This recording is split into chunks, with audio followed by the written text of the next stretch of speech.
Father D'Souza, General D'Souza, ladies and gentlemen, I'm here under false pretenses. I must be the only one here who has never been into a college. General D'Souza has told you all about me. I'm most appreciative of his kind words. My only regret is that my wife wasn't here to hear them. She would have treated me with greater respect.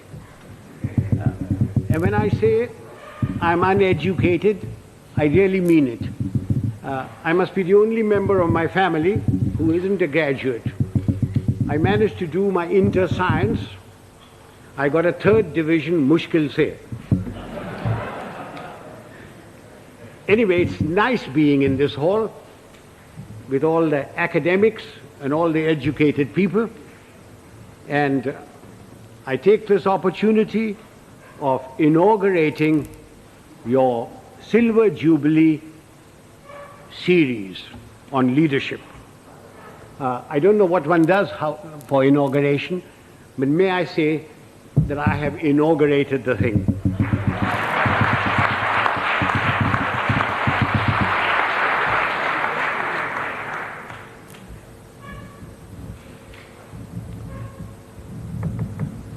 For a long time, I've been watching the scene in India very carefully. Wherever I go, whenever I pick up a newspaper, I find there are shortages. There's a shortage of fuel, there's a shortage of food, there is a shortage of foreign exchange, there is a shortage of housing, shortage of schools, colleges, everywhere. And everybody talks about these shortages. But the one shortage which is responsible for all these shortages is generally glossed over, which is the shortage of leadership.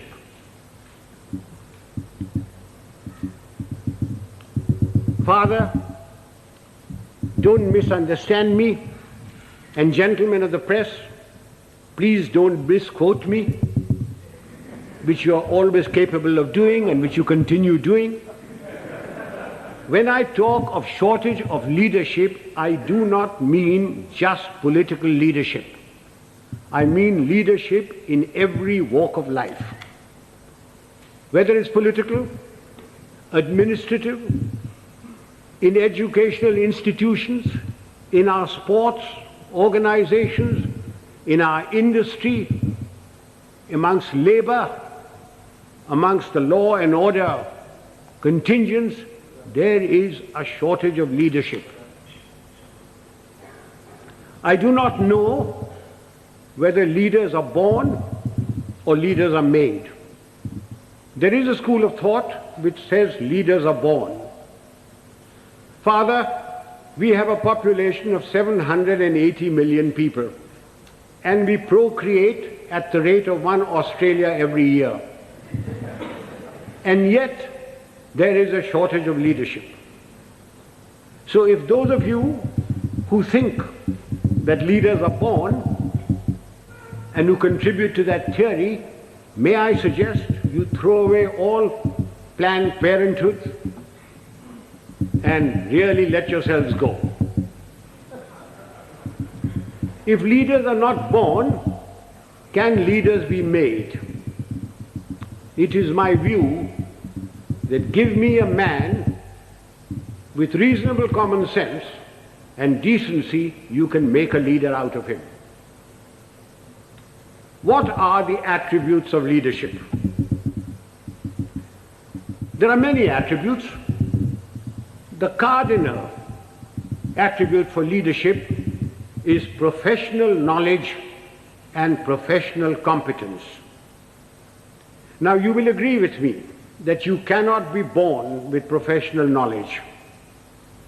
Even if you are the child of a minister, the son of a member of parliament or the progeny of a field marshal. Professional knowledge has to be acquired the hard way. It is a constant study.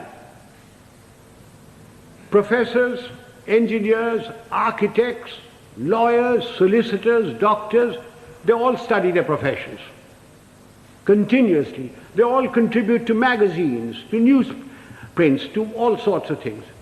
But we in India, as soon as we reach positions of power, whether it's ministerial, secretarial, armed forces, or anywhere else, we think we are the repository of all knowledge. Professional knowledge has to be acquired the hard way. And without professional knowledge, you can never have professional competence. And if you haven't got professional competence, you cannot be a leader. I wonder,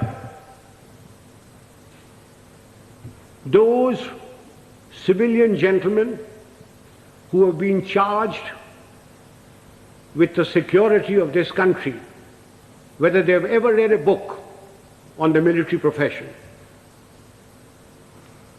I wonder if they know the difference between a gun or a howitzer. I remember a minister one day coming to me. I'd left being the army chief then, and said, and I will talk to you in his own language, "Zara batao, ye howitzer kya cheez hoti hai?" And I said, "What are you talking about, howitzer?" Then I discovered that he meant a howitzer. And I said, "Well, why are you asking me?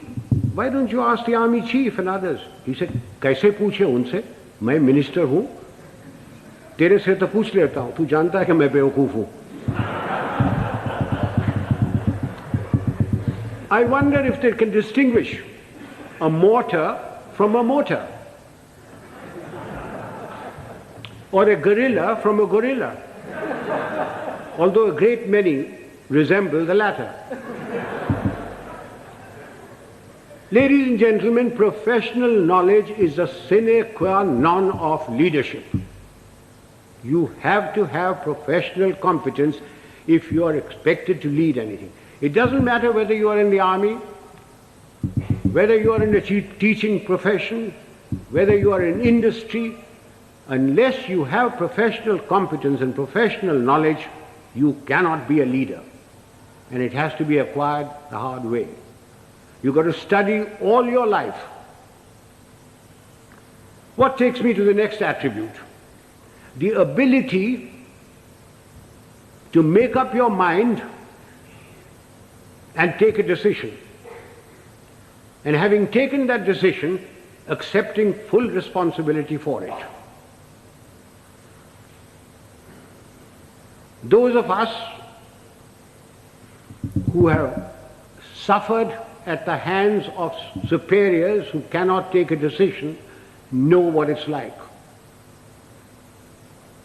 An act of omission is much worse than an act of commission. An act of commission can be put right, even if the decision is wrong, by colleagues, by subordinates, by somebody. But an act of omission cannot be put right. Why does a person not take a decision? Because he lacks confidence. Why does he lack confidence? Because he lacks professional knowledge and competence. Eustace will tell you that when I was the army chief, I'd go around, ask my generals, "What are you doing about this?" And he said, "Sir, I've been thinking, I've been considering." And then I produced for myself a Manekshawism. And Father, will you forgive my language? I used to say, if you must be a bloody fool, be one quickly. Take a decision. and then accept full responsibility for it. Do you know how much money is lost in the country because somebody won't take a decision? Costs escalate, papers lie in somebody's place for days, for months, for years. And when they finally take a decision, the cost of a project, the cost of something has gone up tenfold. Who suffers? We, the people of India, suffer. So that's the second requisite for leadership. The ability to make up one's mind, take a decision, and then stand by it. Don't pass the buck on to your subordinate. It's your decision. What comes next? Absolute justice and impartiality. Those of us who have dealt with masses of men, and I've dealt with over 1 million men in my time, know the value of this. Absolute justice and impartiality. No man likes being punished, and yet men will accept punishment if they know that everybody who commits that sort of a crime gets the same sort of punishment. They will take it stoically. They may not like it, they may not like you, but they will respect you. No man likes being superseded, and yet people will accept supersession if they know that it's been done fairly and they've been superseded by somebody who is better than them. But not because he happens to be a minister's son or related to Father D'Souza or the Field Marshal's wife's current boyfriend. Men will accept supersession. They may not like it, but they will do it. Now, ladies and gentlemen, this is very, very important in our country. We have tremendous pressures. We have large families. We have fathers, mothers, uncles, aunts, nephews, nieces, their fathers, mothers, etc. We have pressures from them. We have pressures from members of parliament. We have pressures from all sorts of people. And we lack the courage to withstand that pressure. This is very important for us in India. And that takes me to the next attribute: moral and physical courage. I do not know which is more important, moral courage or physical courage. Were I talking to a lot of soldiers, I would lay emphasis on physical courage. But since I'm only talking to a handful of soldiers, and mostly civilians, I will lay emphasis on moral courage. What is moral courage? Moral courage is the ability to distinguish right from wrong. And having distinguished that, you must have the courage to stand up and say your piece, irrespective of what your superior thinks, irrespective of your colleagues, irrespective of your subordinates. You must have the courage to say so. A yes man is a horrible man. He must be shunned. He is a disgrace. He may rise very high. He may become a minister. He may become a field marshal. But he will never, never become a leader.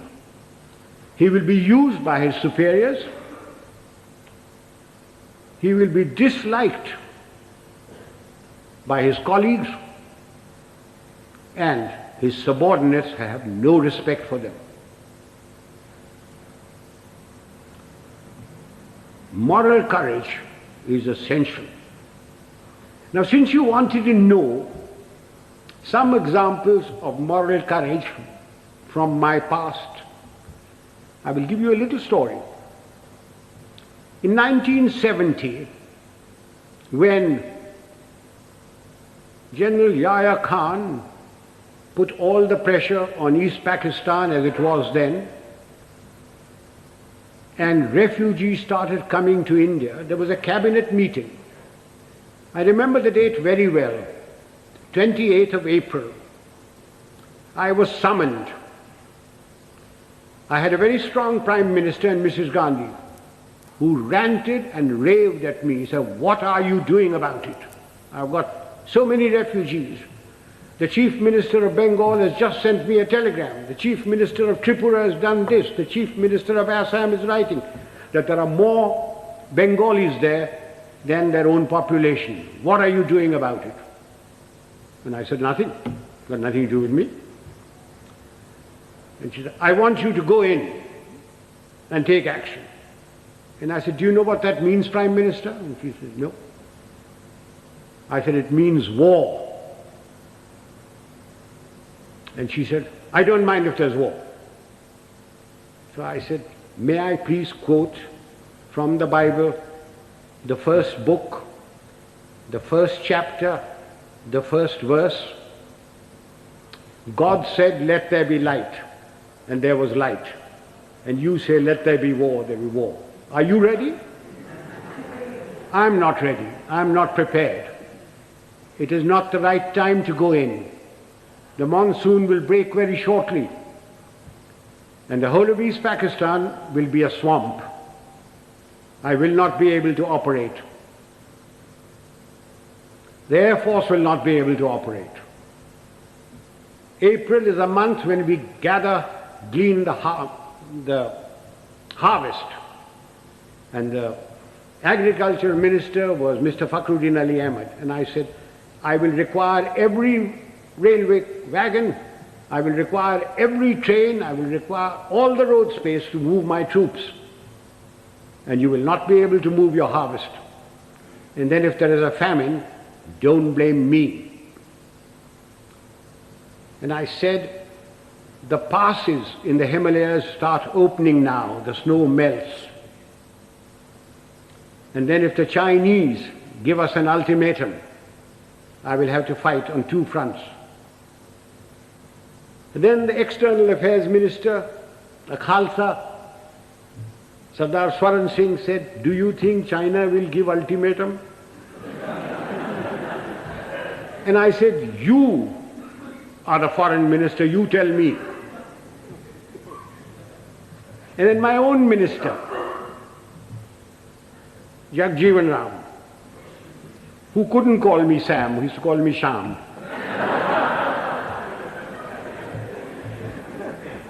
He said, "Sham, maan jao na."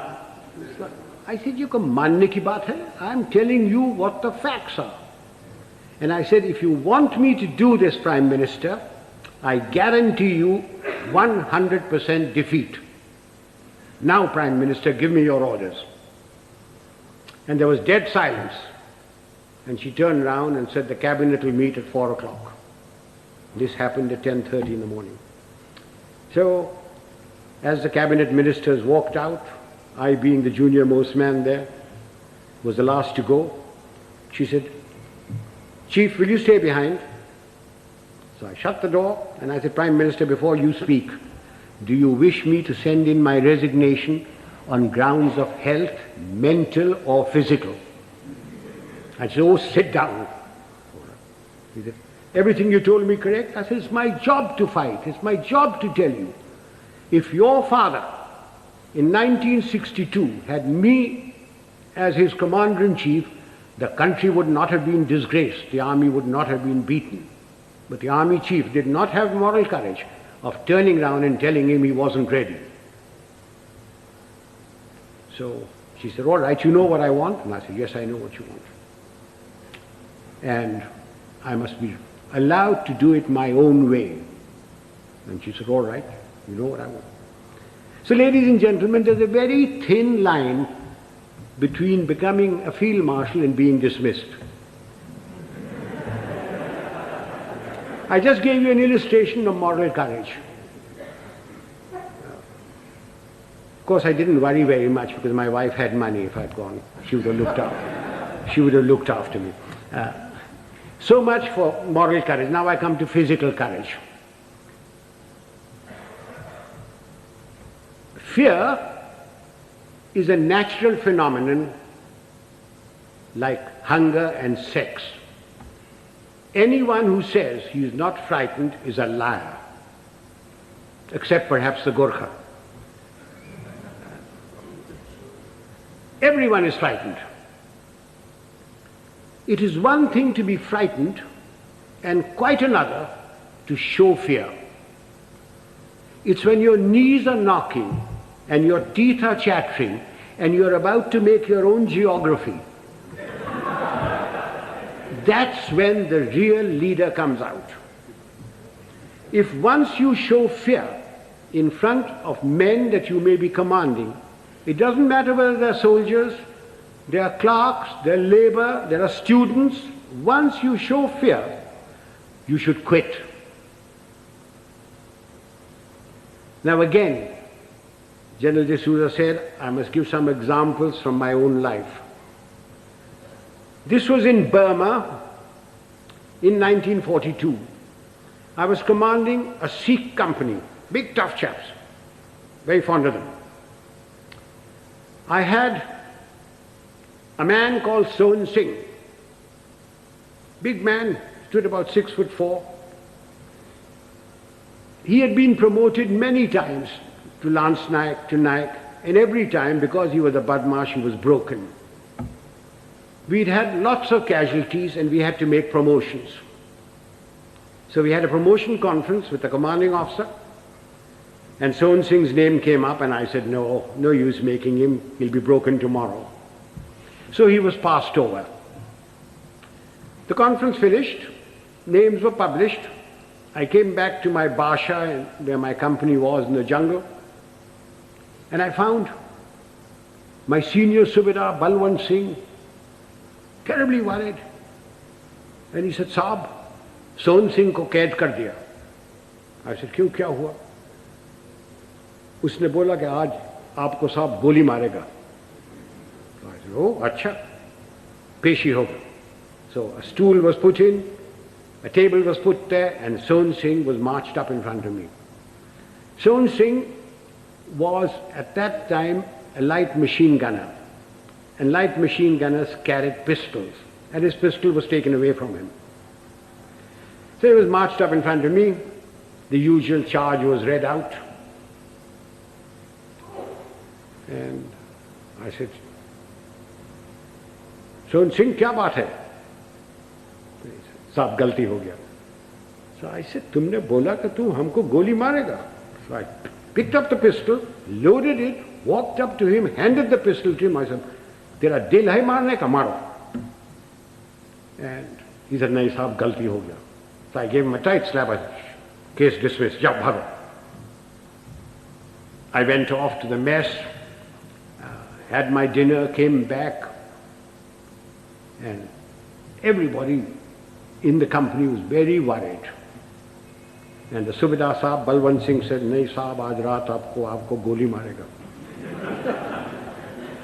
So I shouted out, Sohan Singh किधर है? Sohan Singh came along.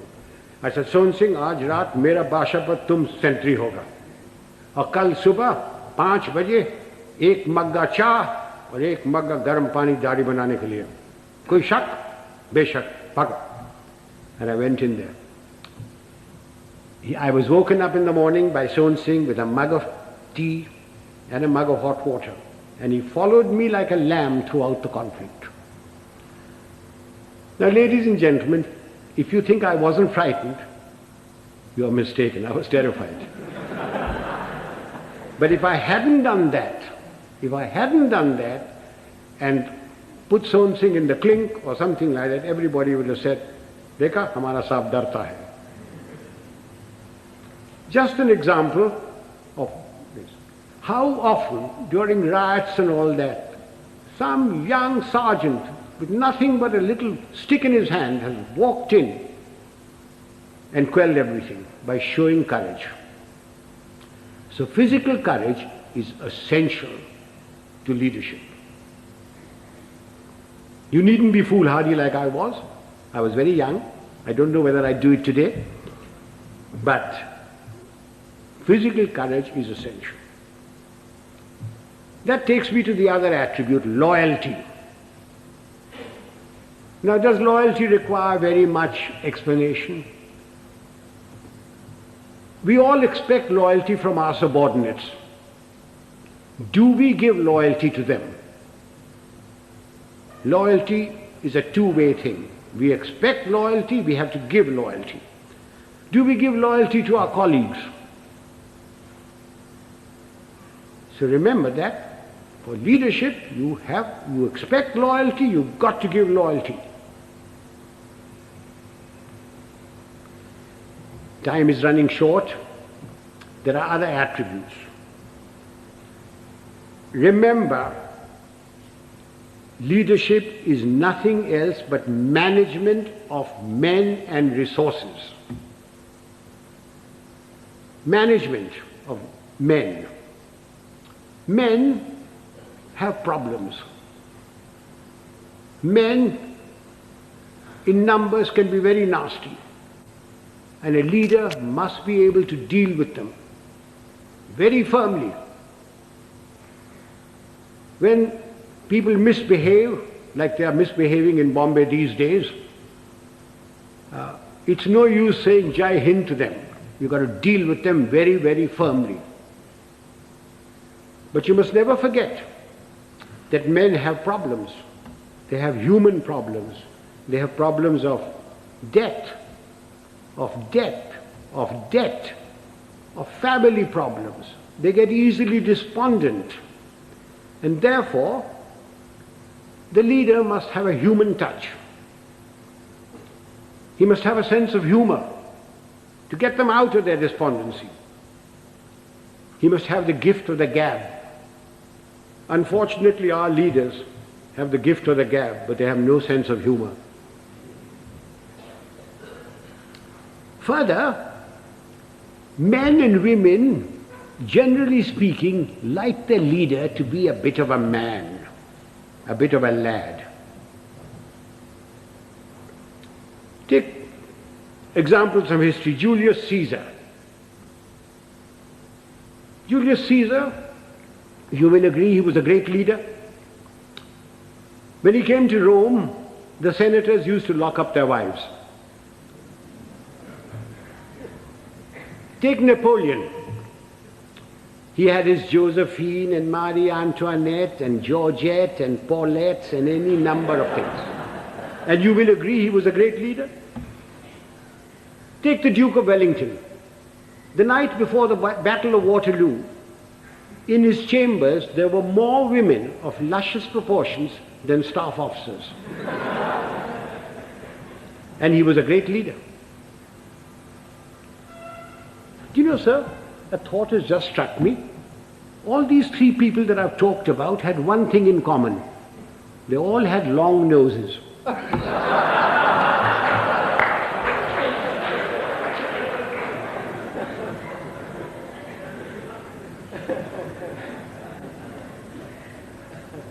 If my time is not up, can I crave your indulgence and talk for another 10 minutes? Ladies and gentlemen, no amount of leadership will put things right. There are two other aspects that we Indians must know and we lack badly.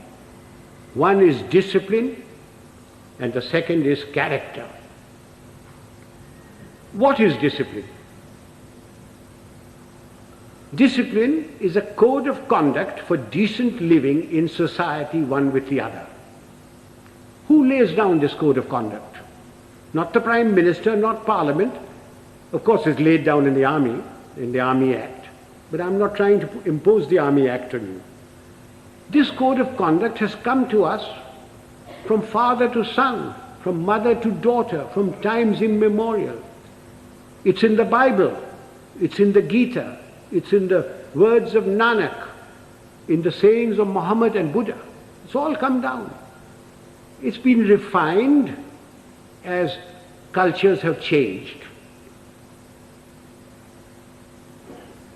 Again, let me illustrate this by example.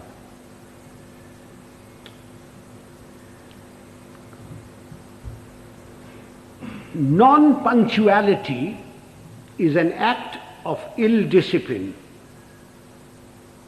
which is injurious to the state, injurious to its people. Some time ago, sir, I was invited to a university, as also my wife, unlike today.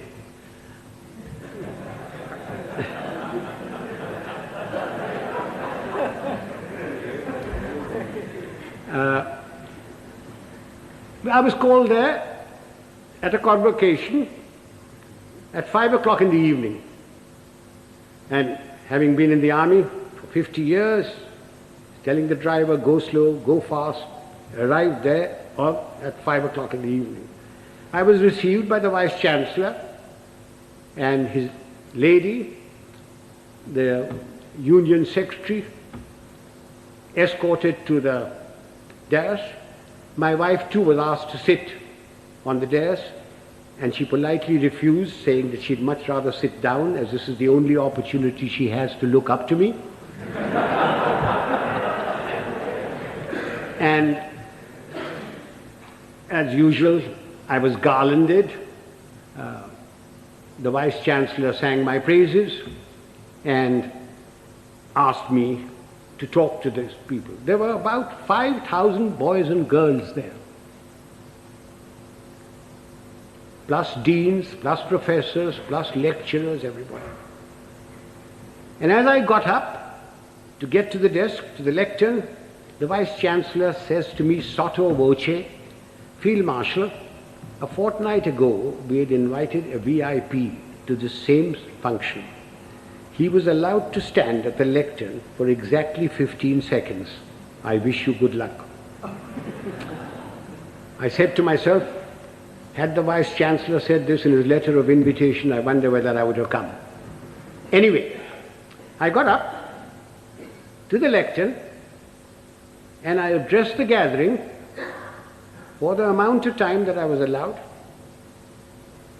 I was heard in pin-drop silence, and at the end of it, I got a thunderous applause. The Vice Chancellor and his lady, the deans, professors, lecturers, the student body, and even my wife stood up and gave me a standing ovation. I was most relieved. Although my wife told me afterwards that I looked pale. After the usual vote of thanks, etc., we went out into the gardens where refreshments were given. And I, having an eye for a pretty girl, walked up to a pert little thing wearing lovely jeans, tight-fitting, and I started a conversation which ran as follows. I said, my dear, why were you so kind to me today, all of you? I not having the looks of Rajesh Khanna or Amitabh Bachchan, or a speaker like M.G. Ramachandran, when only the other day you were so rude to a VIP. And she said, I quote, "Oh, Field Marshal, that dreadful man. We had invited him at 5 o'clock. He turned up at 6. He brought with him a bevy of security people who pushed us aside and took their places where we should be sitting. He brought with him 2 of his brats, grandchildren probably. He was too old to have those kids that size. But you never know.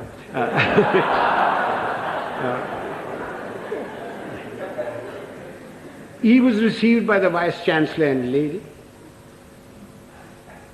He was the Union President garlanded him, and he demanded garlands for his 2 brats. The Union President, being very flexible, diverted the garlands for the Vice Chancellor and his lady to these brats. And then the Vice-Chancellor sang his praises, saying how fortunate we were that he had come here, that he has done so much for the country. And all the while, this man sat there. He had come unwashed, unshaven, wearing a dhoti, exposing 4/5 of his legs, scratching away. And the Vice-Chancellor said that the worthy had been to jail. When he said that, the girl said, I almost shouted he should be there now. Then the Vice-Chancellor asked him to go to the lectern and to talk to us. So he picked up the lemonade or limca or whatever was there, which belonged to his female offspring, and took a sip, which started a howl. When that subsided, the worthy came to the lectern and said, friends and well-wishers, I have not had time to prepare my speech, but my secretary has written something for me, and he produced a whole heap of paper. He said, without any premeditation, without any thought, we made a stay, very short. I unquote. Sir, I thank my lucky stars that 50 years in the army had made me come on time, that I'd been brought up to shave in the morning and shave in the evening if there was a function, that I had a lounge suit on, and although I have very nice legs, I didn't expose them, that I didn't suffer from itch or eczema to indulge in the scratching of the unmentionable.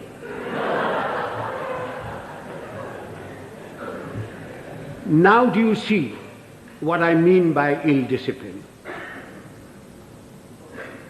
Had the worthy come on time, according to the program, talked to the people and given them advice, can you imagine what a lot of good it would have done? Instead of that, his act of ill discipline produced more ill discipline. Now this is not a matter to be laughed at and forgotten. We people in India are terribly ill disciplined. We think because we've got freedom that we can do what we like. I do not stop you from criticizing, to standing up for your rights. I think it's your duty to do it. But what I abhor are the acts that we've gone into because we've got freedom. Why do we have to spit pan all over? Why do we have to write on doors and things? Why do we have to keep staircases dirty and filthy? Why do we have to throw garbage in somebody else's compound? These are all acts of ill discipline. It is because of these acts of ill discipline that you have corruption, you have smuggling, you have all sorts of things. Even animals in Tanzania are better disciplined. I went there 4 years ago and I saw lions, lionesses, zebras, etc. They were all so disciplined. If the lion wanted to do his stuff, he went behind cover. He didn't spit. I came back from Tanzania. I arrived at Bombay airport. I cleared my baggage, and as I was walking out, there was a big, fat slob of a man who squirted damn pan on my trousers.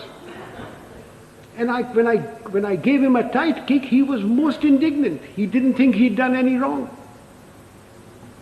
Why? Why do we tolerate it? So much for discipline. So everybody's been extremely well disciplined so far. Will you give me your indulgence for just another few minutes? I said character. By character,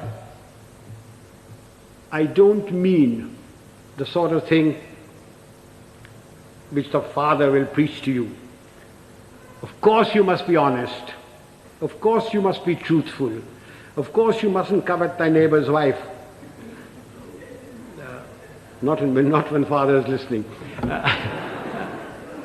Of course you mustn't. All that is part of character. But I mean something bigger. It's knowing yourself, knowing what you really are. Unfortunately, we lack that sort of character.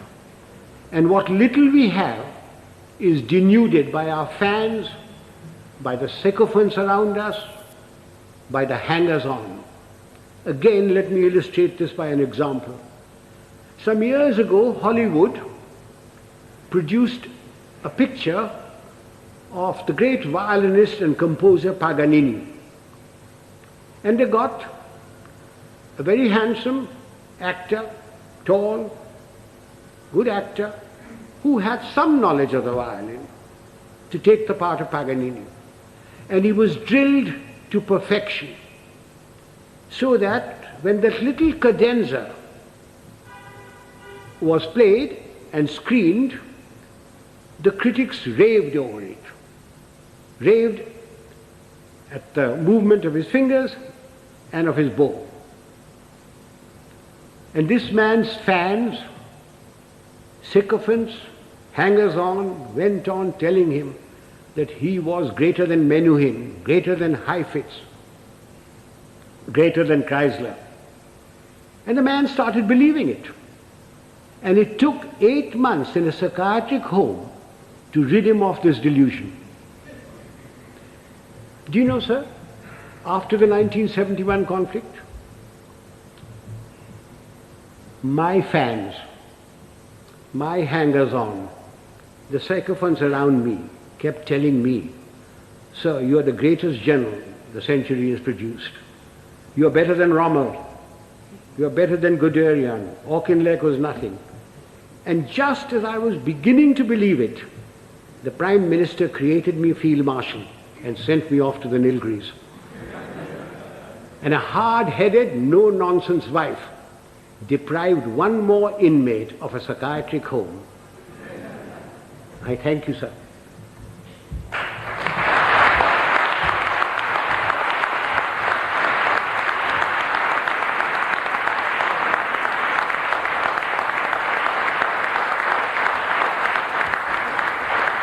Ladies and gentlemen, I'm at your mercy. You can ask me any question you like, personal, pertinent, or impertinent. I'm getting deaf, so you'll have to come nearer me. Punctuality is very essential for this. This engagement was announced at 6:30. You're quite right, sir. I was ready. I was told I was going to be picked up at 6 o'clock. I was ready, waiting. In fact, the people who organized the function came up to me. Just came out of my bath and said, "General D'Souza says, please do not come before 6:45. So will you hang around till 6:30 and then we'll bring you here." Not my fault. I was there absolutely on time. Please blame General D'Souza. And he had a reason that everybody works till 6 o'clock. Traffic is also there, and therefore he decided it was going to be 6:45. I would like to add that We got to go into East Pakistan. None. Militarily. You cannot go into anybody's country. But we had 9 million refugees. We, in our own country, are starving. We don't have enough clothes, we don't have enough medical attention, we don't have enough food, we don't have enough schooling. But we had 9 million people, through no fault of our own. The Prime Minister of India, went around the whole world telling everybody that I have nothing against Pakistan. In fact, I want Pakistan to be strong. What crime have we committed that we should have 9 million people of somebody else's country in my country? You Americans, if two Indians go there, you kick up a row. You, the French, won't accept anybody coming in. The British don't. Why are you asking me to keep 9 million men? Yahya Khan is your friend, not mine. Please persuade him to take these people back or create conditions so that they go back. If you don't, then I shall have no recourse but to ask, I was a general then, General Manekshaw, to create those conditions. Now, we had no intention, no desire to go there. All we wanted was these people to go back. And they would never go back so long as the Pakistan army was doing what it was in East Pakistan. I certainly spoke about it. I understood the problem as a soldier and also as an Indian. Now, you asked me about Sri Lanka. The number of refugees that have come in, very small. In fact, they don't want to go back. They're being pushed back. If 2 million camels had come in, perhaps we would have had to take some action. Have I answered that question? Would the young lady stand up? Let me look at her. Don't be shy. Oh, thank you, dear. What steps are taken from the moment this is leadership has been our profession for thousands of years. For thousands of years. The army has provided the leadership. From the moment the man joins, he comes into an environment of discipline and somebody who is his leader there, and he learns. We don't have courses for leadership. It is by example. If the general officer commanding in chief comes unshaven, you don't expect the others to be shaven, to shave. But because he is shaven, properly washed, properly clothed, everybody else is. If the general officer or the colonel takes bribes, then you don't expect his people not to take bribes. But he doesn't take bribes. Now you ask me, why doesn't he take bribes? Everybody else in India does. And the answer is very simple. It's environment and also fear. If I gave an order and one man disobeyed it, he could be tried by court-martial and given 2 years imprisonment. If 2 men disobeyed my orders, it is considered as mutiny. He is tried by general court-martial and given 14 years imprisonment. But in civil life, who cares? The policeman takes a bribe. The inspector takes a bribe. Somebody disobeys orders, what happens? You suspend him. He gets a writ petition by paying 25 rupees to any vakil. His case drags on. Eventually he is reinstated, probably gets promotion. But in the case of the army, there's environment from the moment he joins plus fear. There is great fear.